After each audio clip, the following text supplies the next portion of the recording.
Welcome to Illuminati Silver. We tell you the truth about silver. Today is Sunday the 27th of November 2016 and we are once again covering the topic of India and how it is likely to develop into a laboratory test for a digital currency. Indian Prime Minister Narendra Modi today urged the nation's small traders and daily wage earners to embrace digital payment channels as a cash crunch caused by and following the government's surprise ban on high-value banknotes continues. Speaking in his monthly address on national radio, Modi said, quote, "I want to tell my small merchant brothers and sisters, this is the chance for you to enter the digital world," unquote, and urged them to use mobile banking applications and credit card swipe machines.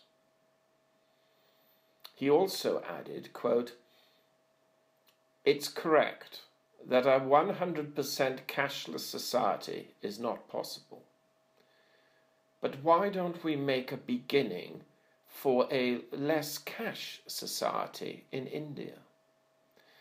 We can gradually move from a less cash society to a cashless society," unquote. Credit Suisse Bank estimates that more than 90% of consumer purchases in India are transacted in cash, despite the technology being widely available to transact digital payments. You may recall that we recently produced 2 videos on India. One on the 21st of November entitled "Why Gold Premiums in India Surged to a 2-Year High," and the other on the 8th of November entitled "Warning, India Scraps 500 and 1,000 rupee banknotes overnight."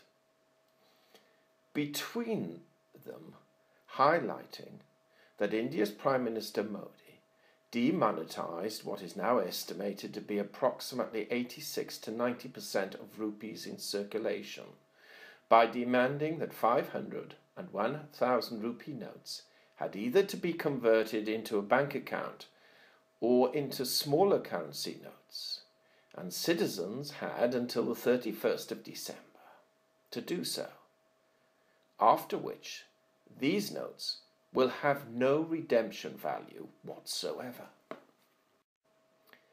The conversion terms were quite onerous, and the estimated net effect, calculated by some, is the removal of some $50 billion worth of rupees from the economy, under the belief that black marketeers and tax avoiders would not attempt to convert their cash holdings. This, as we previously addressed, has proven most disruptive, particularly for the rural population.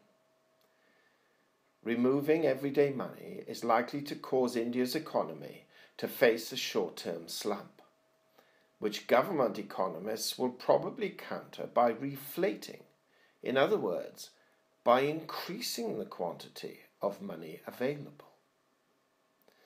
The consensus in banking circles is that more money and credit may be required to stave off recession and even systemic risk. And in the case of systemic risk, cash is a danger because it allows the public to expose a bank's insolvency. Indians have little respect for their government as it is, and this action by Modi will only convince them with renewed purpose to have as little to do with the government and its money as possible. Indians are rushing to convert worthless rupees into gold, for they know that priced in rupees, gold will be more expensive in the future. So anything that can be encashed will be encashed for gold, not rupees. This is the reason why gold in India is now trading at a substantial premium to international prices. The Indian government restricts its supply because it has always seen gold as a challenge to its own fiat money. In conclusion, we remind listeners that our entire monetary system depends on trust. A banknote is just a promissory piece of paper of stipulated value. The system works because everybody believes that those pieces of paper will be accepted by everybody else, and therefore money serves as a useful medium of exchange. Modi's move has shaken that trust. Expecting a nation to convert overnight from a near 90% cash transaction economy to an almost digitalized one, supported by new notes of questionable value, can only have one likely outcome.